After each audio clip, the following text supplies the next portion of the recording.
Okay, we're going to hear now from our next keynote speaker, Dr. Fred Gmitter. Dr. Gmitter works with citrus breeding and genetics for variety improvement.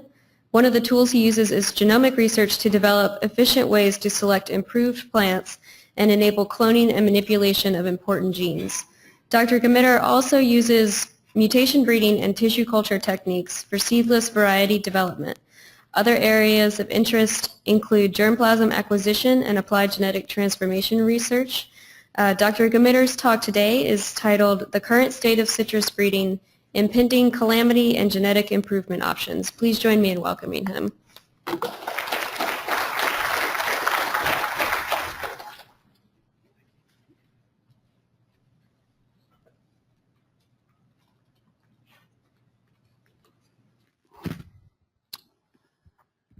Well, good afternoon to you all. First, my thanks to the committee of graduate students. You've done a wonderful job in organizing this symposium, and you've made a Florida Gator feel very much at home near to the shrine of the football team. I know there are a few other Gators in the audience, so go Gators. No one's throwing anything. That's a good sign. I've spent my career working in the genetic improvement of citrus.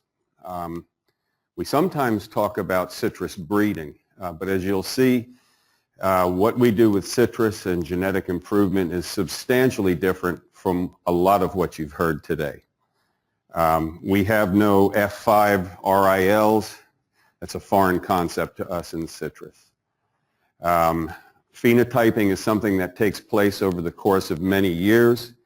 Having a population of 1,000 replicated in 8 different environments would cost millions and millions of dollars for us in citrus because each citrus plant occupies 10 square meters of land. So it's a very different game, but it's an interesting game and it's one that I've enjoyed, and let's just get into it. So the title is The Current Status of Citrus Breeding, Impending, Calamity. For those of you who don't know me, I once was an English major, so I occasionally like to use words like calamity just to challenge people to see if they know that vocabulary word. It's a disaster that's coming, and it's one that's actually quite seriously manifest these days in Florida. And what can we mere citrus breeders do to address this calamity? What I'd really like to talk about are the first 3 or 4 slides I'm going to show, because I'm a citrus breeder, and one of our objectives, of course, is to improve fruit varieties. And so here's one of the selections that we've released. It's called UF950, an easy-to-peel seedless mandarin, convenient to eat, crisp texture, and it's really much better than many of the products that are on the commercial market today. Another product of our breeding program, and this is relevant for Texas, a grapefruit-producing state. This is a grapefruit hybrid called UF914. And some of you elders in the audience will probably be aware that you're not supposed to eat grapefruit if you're taking statins or blood pressure medications and so on because of a drug interaction with chemicals that are called furanocoumarins. This selection of ours is very low in furanocoumarins, and it's being tested in human clinical trials to determine if, in fact, it's a safe product for people on these medicines to eat. It actually has a higher level of Brix, lower acidity, so it tastes much sweeter, and it's a very nice product. Another thing, there are 2 shots here. On the left is a typical Florida navel, not particularly very well colored, low Brix, low acid, low flavor. Cannot compare, I'm sorry to say, to the California product, which is a superior tasting product. However, we've developed a triploid, which you can see in the right on each of these 2 photos, substantially better colored, absolutely seedless, and 15 to 16 degree Brix. So these are the kinds of things I really like to talk about. Those are the things that have excited me over time. But no talk about breeding would be complete without listing some of our genetic improvement needs. So our program has been involved with developing new sweet oranges to improve both the fresh and the quality of orange juice. As I mentioned already, seedless, easy-to-peel mandarins, consumer-friendly grapefruit, new product forms, creating new hybrids, new fruit types that have not been seen before to try and generate interest and keep the public excited and looking for new kinds of citrus. And our program has focused not only on science but on rootstocks. Again, a complicating factor as we consider plant breeding and compare some of the breeding talks you heard today with what we do in citrus. Citrus trees are compound genetic systems, two unique genotypes, if you will, below ground and above ground. But we've been working for many years to develop rootstocks that overcome stresses and improve the quality of our products. And finally, in bold print, it used to be in smaller print like the rest of the slide, disease resistance. But it's in large print now and underlined because if we don't have disease resistance to a very specific disease, our industry and many citrus industries in the world will become extinct.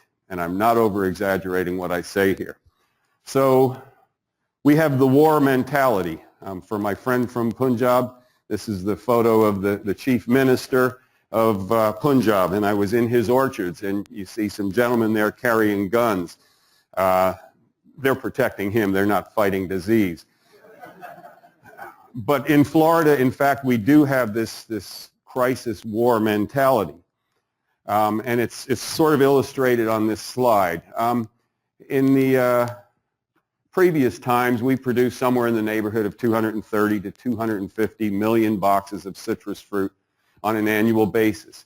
What you see here is a gradual decline. This was a year following some severe hurricanes, but it's continued and gone down. Let me point out that this is 110 million boxes. This is not zero, so we're not at zero yet, but we are roughly 50% of what we were 15 to 20 years ago.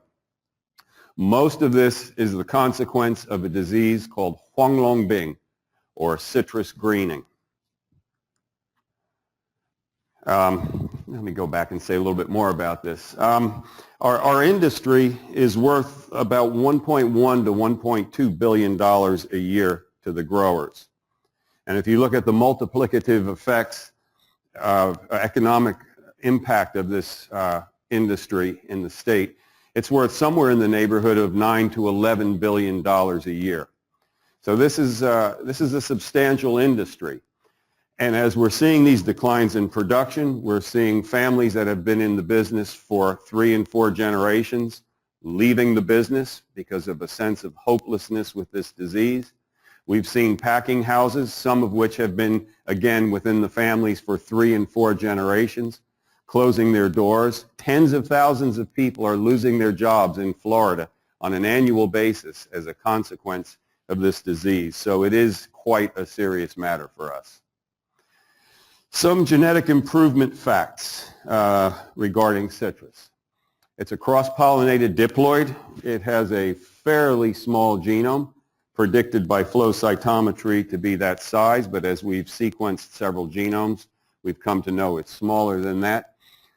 Citrus has a lot of examples of cross and self-incompatibility, which limits some of the kinds of parental combinations we'd like to work with to try to exploit. Sterility is fairly widespread, both pollen and ovule sterility. I mentioned this matter of large plant size and extended juvenility. When we make crosses, we can wait anywhere from 18 months to over 20 years for the hybrids to flower and bear fruit for the first time. So this brings a completely different time sense to this exercise of breeding. Some of you who work with maize and go south, and you can look at 3 or 4 generations perhaps in 1 year. As a citrus breeder, I'm looking at my 4th generation in my career, and that's a very different way to look at the world. Some people say you have to be crazy to be a citrus breeder. Please, no judgments. We have widespread apomixis through nucellar embryony. So many of the combinations we'd like to make, we can make the cross. When we grow out the seedling populations, however, we find that most of the plants are genetically identical to the maternal parent. So difficult in many cases to even get recombinations. There is a lot of genetic diversity within the genus and within some sexually compatible related genera. We find a lot of variation for traits and characteristics, but within the commercial citrus, we're very close to a pure monoculture. There's very narrow genetic diversity. And for 25 or so years, I've been giving lectures to students on citrus breeding, and I always make the comment that, breeding perhaps is impossible within some of these types. And I'll explain why I said that. And as we go through this talk, I'll explain why I now have a question mark there, raising the issue of, or the possibility that breeding perhaps can be used to improve some of the important kinds of citrus that we grow. Being in Texas, I'll start with grapefruit. What we know about grapefruit, if you read the papers, read the books, you'll find grapefruit is characterized as Citrus paradisi, genus and species. So it must be a species, but in reality, it's far from a species. Grapefruit is really a collection of somatic mutations that originated from one first grapefruit that was introduced to Florida. The books will also tell you that Citrus paradisi is the only citrus species to originate in the New World. Well, it's not a species, so we don't have to think about whether the species originated in the New World. The European settlers were traveling around the world many centuries ago, and they knew that if they brought a lemon seed and planted a lemon seed, wherever they went, a lemon tree would grow. Or they used to grow sour orange, and if they planted a sour orange seed, sour orange tree would appear. So they thought that these things, reproduced true to type from seed. But the Europeans also went to Southeast Asia and Indonesia and this area, and they saw a large fruited citrus called pumelo. And they thought the same thing. We can collect the seed from pumelo and bring them anywhere we go and plant them, and we will produce new pumelo. What they didn't know is that lemon and sour orange have nucellar embryos, right, reproducing the maternal genotype. But pumelo is monoembryonic. All of the embryos are of zygotic origin. So they planted thousands of pumelo seedlings crossed with this, that, and the other thing. And one of the first interesting ones that they found was a hybrid of pumelo and sweet orange. It was the first grapefruit.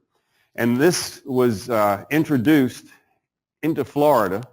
We actually have a date there, so it's a historically documented fact. A gentleman named Count Odette Philippi. Now, Philippi was, some claim him to have been a French nobleman. Other people claimed him to be a pirate. Probably both were true. But he sailed around the Caribbean and he brought grapefruit into Safety Harbor, Florida, very near to Tampa Bay, not far from where I live. And he liked it. It was a white flesh fruit full of seeds, but he propagated it and gave it to all his friends, and they gave it to their friends, and so on. And then we had, in the 1850s or the 1880s, no one's quite sure about this historical fact, but a white grapefruit with low seed number was found. And it's still the white grapefruit that's in the marketplace today, marsh grapefruit. A little more time went by, and in the early 1900s, there were some mutations that were found, limb sport mutations. When the farmer cut the fruit, they were pink-fleshed on the inside. Wow, that's fantastic. Low seed, pink. Everyone started to plant pink grapefruit, and before very long, there was a whole selection of a whole array of new selections that were found with greater and greater red color internally and externally. But it all goes back to one first introduction. So the genetic diversity here is substantially lower than the phenotypic variation that you see for a simple trait color. If we consider sweet orange, we believe the same story took place. It's just that we don't have the full historical documentation.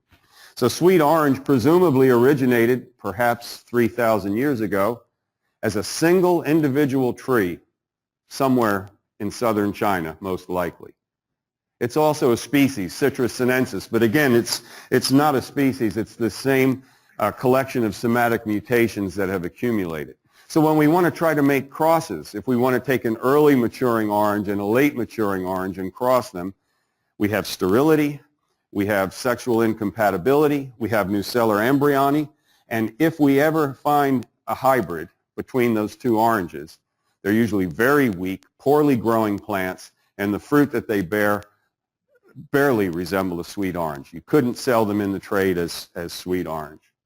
So this is a part of our challenge. Now, to come to this disease, which has been called HLB, which stands for Huanglongbing. Chinese means yellow dragon disease, and more commonly known in English as citrus greening. But we prefer to use Huanglongbing because that's the official name of the disease.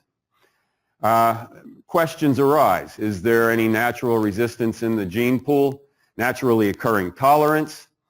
We want to look at the complexities of this disease, and I hope to scratch the surface on most of these topics today. Consider the possibilities of transgenics, the complexities of sign rootstock interactions with the environment. But as we talk about all these things and we talk to growers who are losing their business, they want to know what is available now. And in a crop like citrus, again, where I have 4 generations in one career, it's not easy to quickly change a breeding program and make progress in a new problem. Someone mentioned earlier today what plant breeders are supposed to do is to create and envision and create the future. And that's what we've had to do really with citrus as well.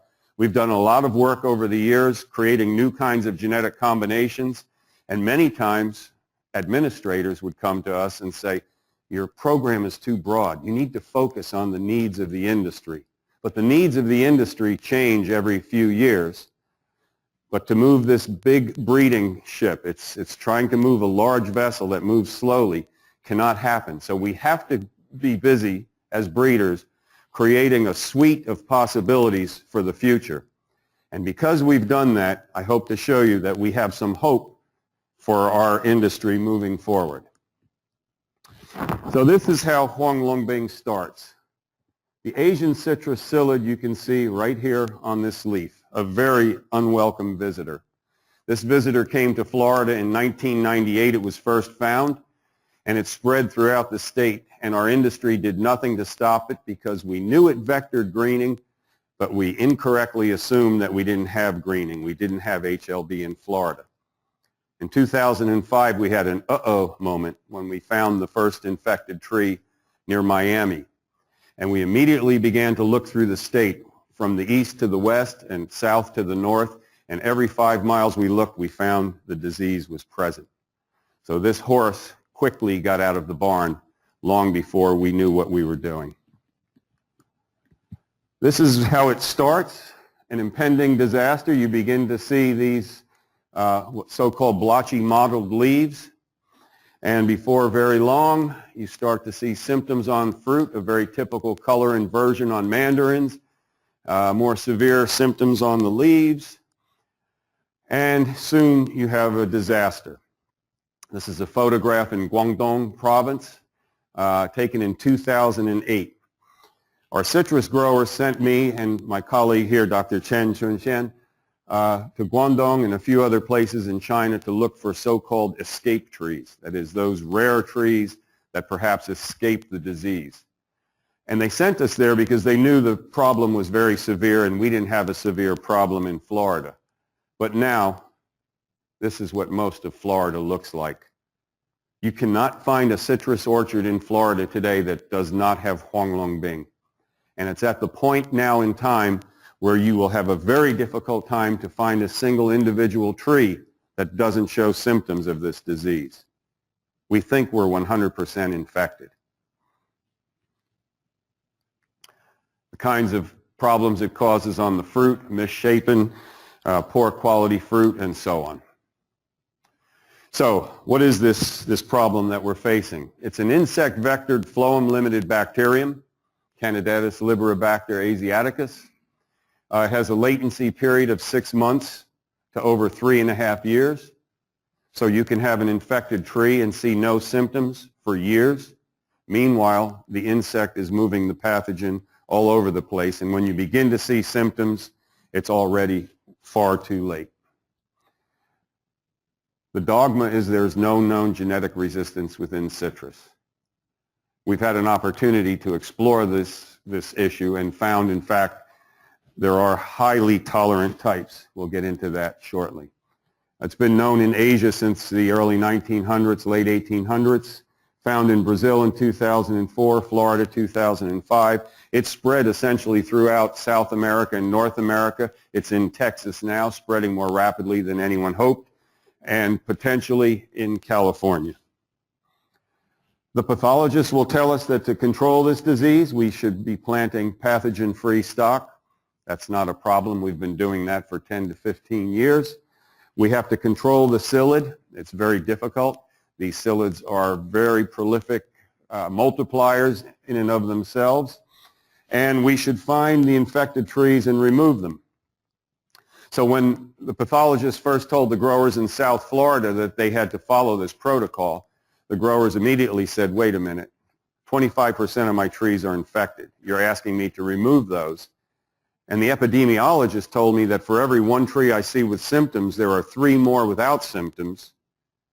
That's 100% of my orchard I'm removing. I'm just giving up and getting out of the business. That's how I cure the disease.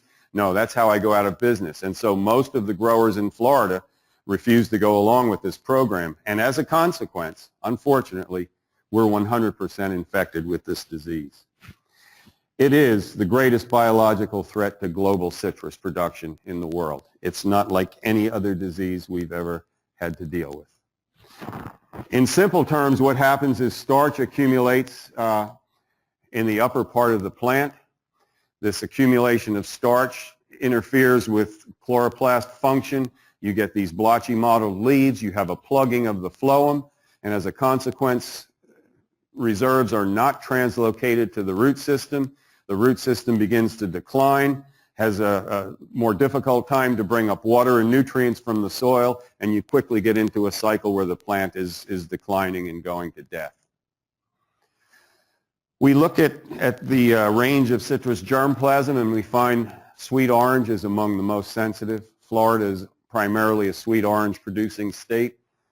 75% of the world's citrus production is sweet orange. So globally, we're in danger. Some mandarin hybrids, which were very popular in Florida, are very sensitive.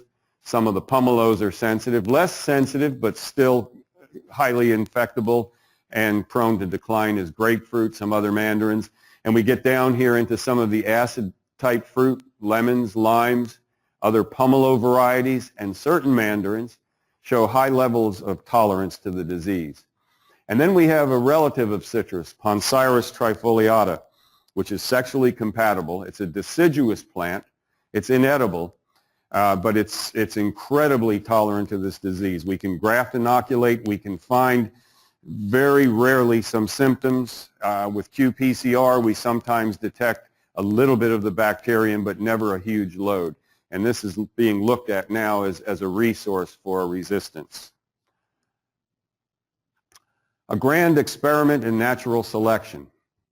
I liken the ingress of HLB in Florida to a tsunami. It's come and it's washed across the entire peninsula through growers' fields and through our research blocks as well. And so we have an opportunity now, not one we wanted, but it's on our plate, an opportunity to look for any evidence of tolerance or resistance to this pathogen. And what you see in this photograph is a fairly outstanding looking tree. If you look in the back, these yellowing trees are declining. You can see one here is dead, near dead, and that sort of stands out. So we see things like this. Or, for example, my colleague Jude Grosser, who makes somatic hybrids, has a tetraploid of pomelo and sweet orange. This tree has been PCR positive, that is, infected with Liberibacter, for 5 to 6 years now, and it continues to grow, and it continues to produce fruit that are really not affected by the disease. Unfortunately, the fruit are not delicious. There's always something, as Rosanna Dana used to say. We've been looking now in Florida at escape trees as well. This is a mandarin hybrid we call Murcott. It used to be a very important fresh fruit variety in Florida. And you can see it's got a red ribbon around it, and there's not much else in the background because this entire block of Murcots was pulled one by one as they came down with the disease. This particular tree, we could not find symptoms for 3 years, nor could we detect the bacteria in it. So it raises the question, is there some sort of spontaneous mutation in the scion for resistance? Or is there something in the rootstock, something below ground that makes this tree tolerant? Interesting questions.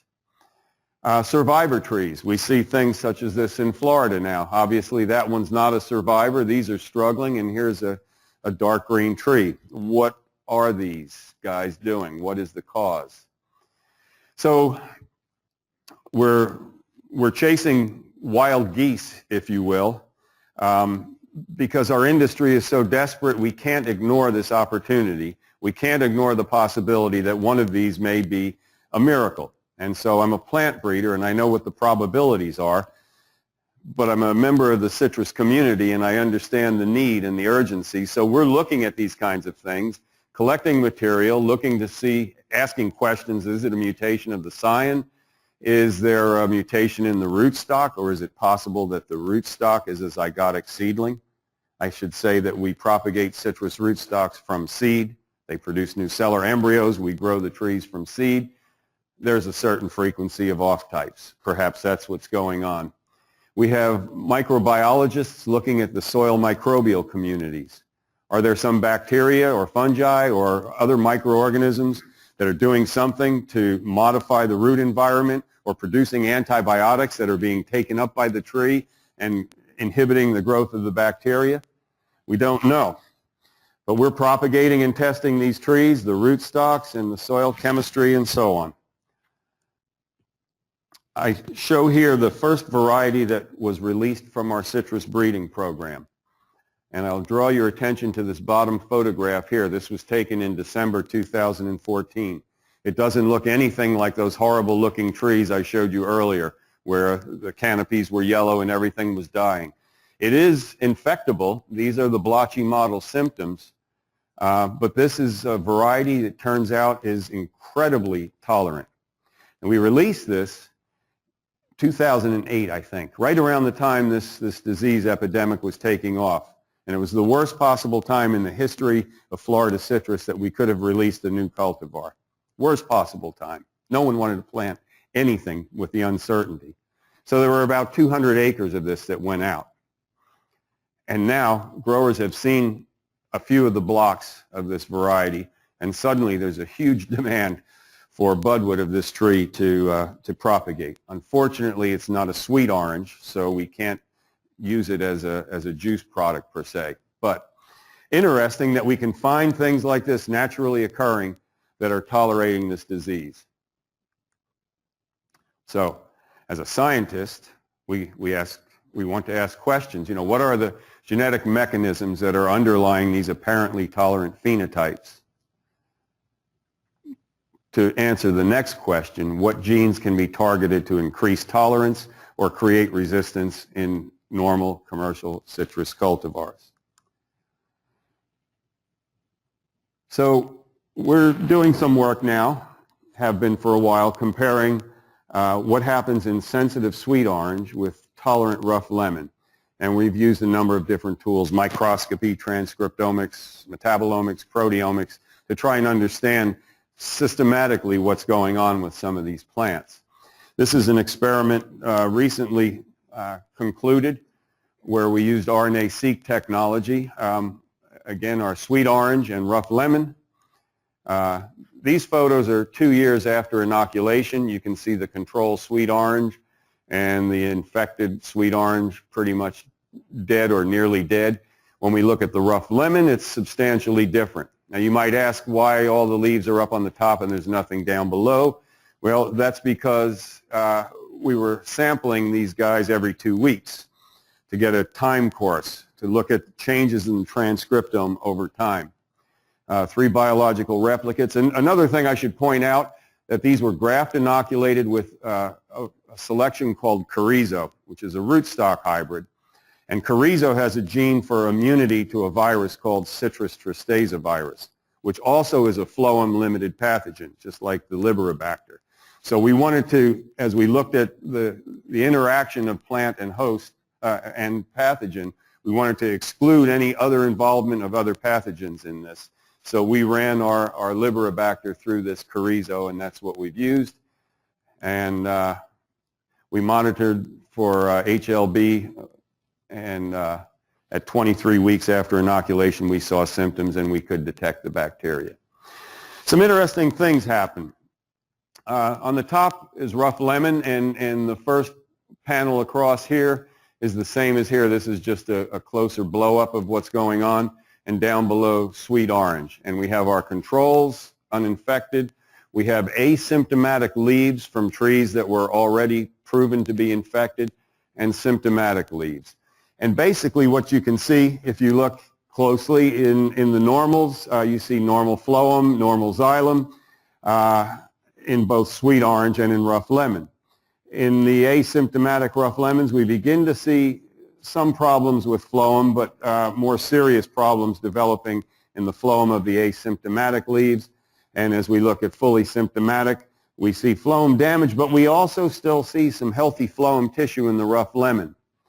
When we look at the sweet orange, there is no healthy functional phloem tissue. So we used a clever little technique where we put a fluorescent compound onto the leaf blade, and this compound gets loaded into the phloem. And so you look at the veins, the midribs, for the movement of the fluorescent compound. In the healthy lemon and in the healthy orange, you can see the veins lit up. Very interesting. More interesting, though, in the asymptomatic rough lemon leaf, we still see phloem loading. Functional phloem still exists, and it's virtually shut down in the asymptomatic leaf in sweet orange, and in the symptomatic leaf there's nothing. But still, even in fully symptomatic leaves of rough lemon, there's functional phloem. So one of the ways this tolerant rough lemon type gets around this is just by outgrowing the damage caused, by regenerating phloem. A number of other things going on. This is from an earlier gene expression study we did using the Affy chip, the citrus chip. I won't point out too much except here cell wall biosynthesis genes in rough lemon were substantially upregulated. There's a lot of signaling going on, secondary metabolites, highly induced PR genes, and so on. We contrast this with what we see in sweet orange, and you can see most of the cell wall biosynthesis genes in sweet orange are turned off. The majority of the signaling transcripts are downregulated. So without getting into a lot of detail, there are huge differences in what's going on globally within these plants. This sort of summarizes some of it. There were a lot more genes expressed. Altered expression in rough lemon as the disease progressed. These cell wall biosynthetic genes were highly upregulated. We could see with microscopy less phloem damage, and that phloem loading proceeded even in symptomatic rough lemon. With this new work using RNA-seq, we validated many of the things we found earlier with the arrays. We saw altered expression in orange early, but that trend is reversed as the disease progresses. Again, very comforting to know that the cell wall associated genes were highlighted in both of these studies. In plant defense pathways, both early and increasing activity and hormonal responses in the rough lemon compared to sweet orange, an intense increase in HLB perception, signal transduction, and we're looking at different metabolic pathways, including some specific amino acid biosynthetic pathways that have been implicated in other plants in cell defense responses. We see evidence of changes in epigenetic modifications in the rough lemon that we don't see in sweet orange, and a host of other things, probably enough for another 5 graduate students in 10 years. Real quickly, I don't expect anyone to look and read this. I just want to show the numbers. These are associated with callose. Callose is a material produced in response to pathogens, and it plugs up the phloem vessels. If you look at rough lemon, we see an upregulation in these genes producing callose and in sweet orange, callose production, virtually nothing in the rough lemon. Again, another slide that I really don't intend you to read at all, but these are cell wall biosynthesis genes. This is all sweet orange, so a lot of things going on early, and something happens in the middle, and then it continues a little bit. But in rough lemon, there's not much going on early on, but in the later stages of infection, there's an awful lot of activity in resynthesizing cell walls. So the rough lemon is fighting against this invasion. Fewer genes, again, with the callose, and a high number of cell wall expressed early in orange and much later. Perhaps there's a callose deposition threshold that needs to be reached before the phloem regeneration process might begin. Let's come back to breeding, leave transcriptomics behind. This is a field plot, a replicated field plot of F1 hybrids between citrus and poncirus, that related genus I mentioned that seems to have resistance. And you can see how quickly the disease spread. The green ones are the ones that are still free of symptoms and PCR negative. This was planted in 2011. In 2 years' time, more than half of the field was infected, and in 3 years' time, almost all of the field was infected. But we're looking at this, and we're using a QTL analysis approach to try and understand how the plants that are tolerant or perhaps resistant, how those characteristics are transmitted. What we want to do in all of this, both QTL mapping and looking at the transcriptome and so on, is to identify genomic regions that are what we want to call HLB antagonistic. So again, we've used, in the process of QTL mapping, looking at these tolerant factors in lemon. Another avenue that we've looked at is this here. We have an entomologist who had a colony of the Asian citrus psyllid, and he needed some seedlings. So he sent out an email message and asked for seedlings, and someone gave him a tray of seedlings, and he potted them up, and he put his colony on there, and the colony crashed. He thought, somebody treated these with imidacloprid. No, it wasn't. Yeah, well, maybe. So he got seeds of the same citrus accession, grew the seedlings himself, put the psyllids on, and found, in fact, that the psyllids are incapable of completing their life cycle on this particular citrus accession. Communication is important, and he had a postdoc who came and told me this story, and I asked him what it was, and he told me, and I said, well, that's really interesting because I have some populations in the field that are derived from this parent. Why don't we see what happens with psyllids put on these trees? And we did that with about 20 plants, and about 10 of the 20, we found the same thing occurred. The psyllids could not complete their life cycle. We repeated it a second time, same result.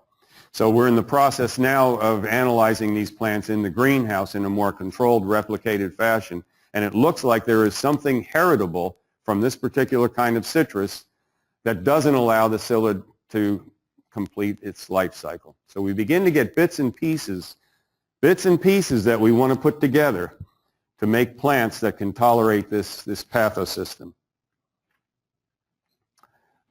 Finally, I'll say a little bit of something shortly about rootstock effects, because that's perhaps the most immediate hope for our industry in the near future.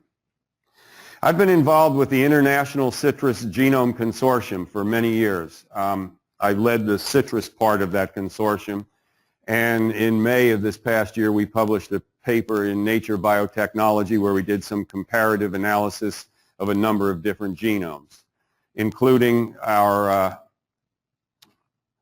where is it here, our best reference genome from Clementine mandarin, a haploid of Clementine mandarin. This is of significant historical importance because it was the last plant genome sequenced at JGI on a Sanger sequencer. We fought them from removing the Sanger sequencers until this project was finished. So it's a very high quality assembly. And we looked at several other pomelos and mandarins, and did some comparisons of what we saw. What we learned is that things such as sweet orange here appear to be complex admixtures of two ancestral species, Citrus reticulata, the mandarin, and Citrus maxima, the pomelo. If we look on a chromosomal basis, each of these, the center bar represents the sweet orange. And we can essentially look at all this and see what regions are pomelo mandarin haplotypes together, what regions are mandarin haplotype, and much to our surprise, some regions that are pomelo haplotype. So in simple terms, this is a blueprint for how to recreate sweet orange. Recreate sweet orange. But we don't want to just recreate it and have an HLB sensitive recreation. We want to bring in some of these HLB antagonistic regions from other genomes. So this leads us to some interesting ideas. The development of genome-wide markers to develop parents and to select appropriate parents to be able to incorporate some of these small HLB antagonistic genomic regions into new hybrids, into breeding parents, to be able to screen these parents and potentially to identify those that would bring the right combinations of genome contributions together that we could create new sweet oranges. The application of markers to select the offspring, and because citrus is such a long time plant, we want to be able to grow these plants to fruiting as rapidly as possible. So we've done some horticultural manipulation, and we've grown citrus trees from seed as single stem plants. We grow them 3 to 4 meters tall. We bend them over and we girdle the trunk, and in 2 years, sometimes 1 year, we can have fruit on these hybrids. So maybe I can have 8 generations in one career, or 9. This sounds like pie in the sky, and sometimes I think it actually is as well. It's so far in the future. But by doing lots of different things as a breeder, sometimes we get lucky. There's an HLB-resistant hybrid that my colleague Jude Grosser produced. It's a triploid. And on a calculated basis, this thing is 8% Poncirus trifoliata genome. We cannot, until now, we have not been able to infect this tree with the disease. And it produces fruit that looks something like this. Now, most of the trifoliate hybrids are horrible eating, even in the 3rd and 4th backcross generation. But this one seems not to be.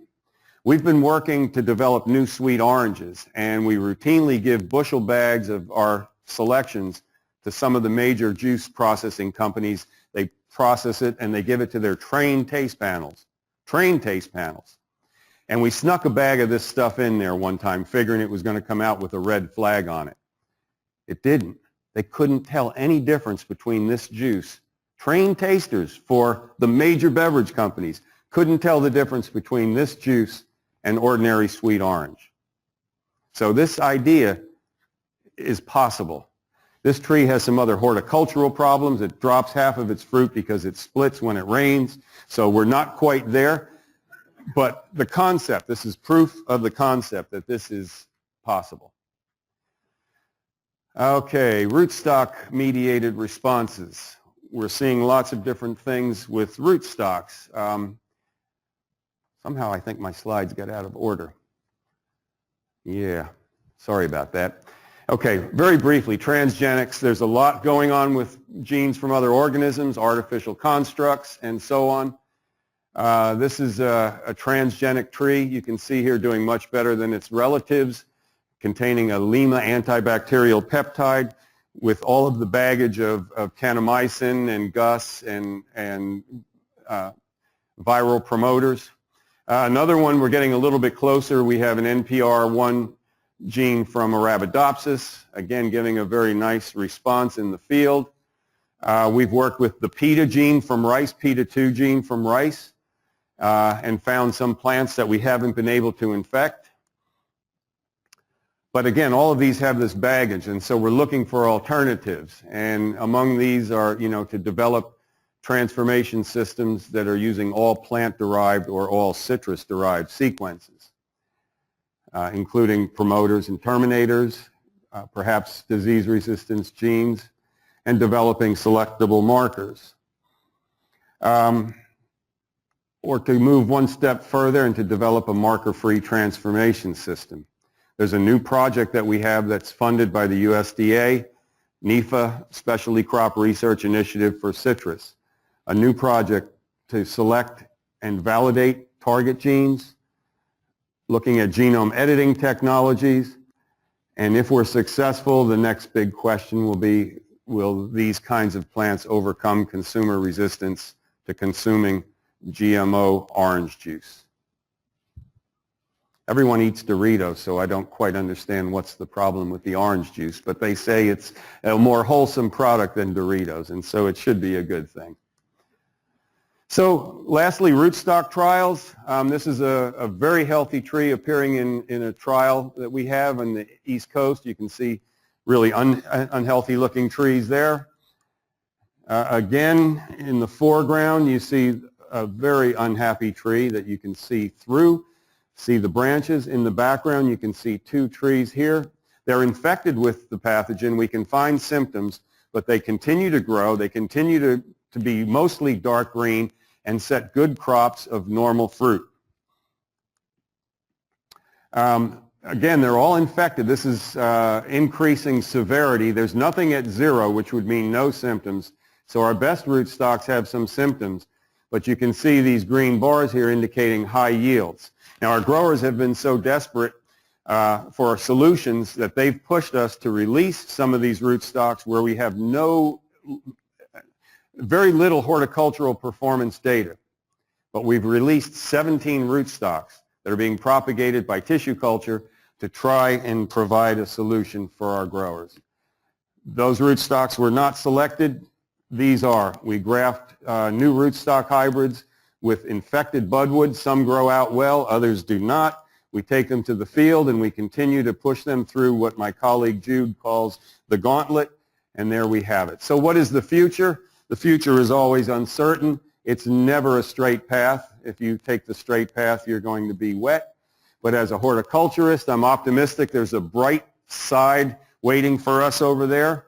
What we're doing with genetics and the different pieces we're trying to put together is somehow to repair this wall. It's never going to look the way it did before HLB, but with the right pieces, we feel and believe we can get there if we can do it in time. So I should acknowledge, again, my colleague Jude and Bill and members of our team, funding from the citrus industry of Florida. I have to start acknowledging these guys because there's new money in the back pocket to continue this research. And I really appreciate the interaction with the global citrus production and research community. And thanks for your time and wish you all well.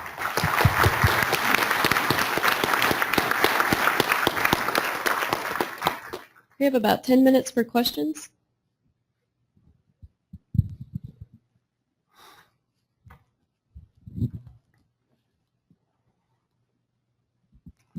You should ask So questions. why has California been so short on it? Why have they not had it? Yes. Is it they don't have as much psyllid, or is it that they have more resistant material, or they just live better? Live better? Is that what you said, Dave?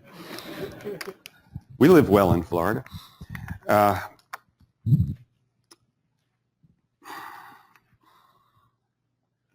The psyllid in California is very widespread in the Los Angeles basin.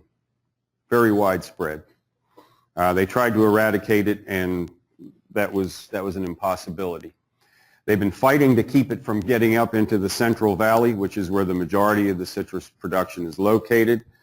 They're beginning to lose that battle. There are more and more regions in the Central Valley that are now under quarantine because they've found psyllids. They were far more aggressive. They've been far more aggressive than we were in Florida.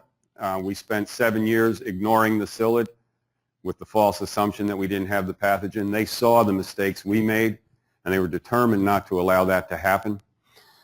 They claim to have found one single tree. Just one.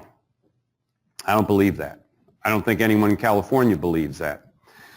We had the International Huanglongbing conference last week in Orlando, Florida, and someone from there has been following the CT values in qPCR detections in psyllids that they're collecting in different parts of California. And the CT values are there. They're coming down from 38, 39, 36, 34, and they seem to be clustering in different areas. Now, there's a lot of controversy about this because the CT value many years ago was decided 32 was a CT value. If you were above that, you didn't have the disease. If you were below that, you had the disease. But everyone knows a CT value of 32.5 means you're detecting something. So it's very likely that it's more present than anyone has admitted to date.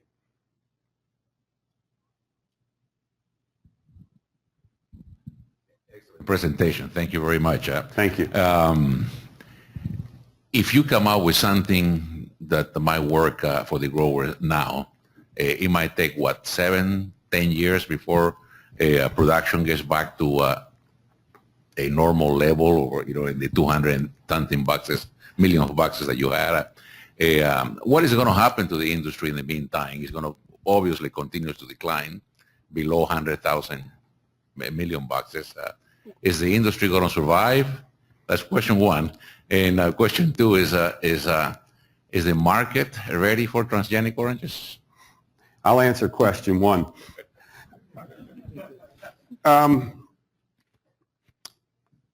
There are a lot of families going out of business, a lot of farms just giving it up. At the same time, there's a huge interest right now in replanting in Florida. Some of the largest players in the business are planting thousands of acres. They have some sense of confidence because we've learned a lot about how to manage the psyllid, the vector. It's not good news for the small family farmer, but we've learned that if you have a large area that's under one control and you can spray the perimeters on a weekly basis, you can really inhibit the ingress of the disease to the middle part of the grove. The psyllid comes to the edges. We have the so-called edge effect. They land on the edges, they colonize, and we always see the first trees declining on the edges. They're kind of lazy, and so they come, and if you can get them out of there, and this is what's happening in Brazil right now in the large groves. They're doing these perimeter sprays. If you can start with clean plant material, you can prevent the psyllid from coming in, and you're aggressive in removing the infected trees when you do find them. Some of these guys have confidence that they can do it. There are new programs. The Coca-Cola company has offered certain contract prices for fruit, for juice going into the future. They're guaranteeing a certain price. Florida's Natural, which is the third largest juice company in Florida, is incentivizing growers with essentially interest-free loans. And the U.S. government is subsidizing to some degree the removal of diseased groves and replanting with healthy stock. So it's something like the stock market. You know, when things are really bad, people get worried and they start selling and things keep getting worse, but the smart people say, now's the time to come in and invest. And that's what's happening. If you look at the projections for global supply of orange juice, despite the fact that per capita consumption has been decreasing, there's still a shortage projected over the next 10 years for the global supply of orange juice. So the thinking with some of these guys is, it's time to plant now. Let's get our trees up and let everyone else go out of business. So, you know, it's always the Yogi Berra slide said it's particularly hard to predict the future. It's hard to say, but I believe that our industry will never be what it was before. I don't think we'll see 250, 300 million boxes of oranges produced again. It's a changed industry, but it's going to persist, my feeling. I don't remember what your other question was. Are we ready for transgenic? I remember. Okay. Yes, sir. Yeah. The disease has been there since 1900 something in Asia. How are they surviving? And do they have, or did they find any mutants over there that are resistant? It's prevalent throughout Southeast Asia, throughout all of southern China, and throughout India, into Pakistan, Iran.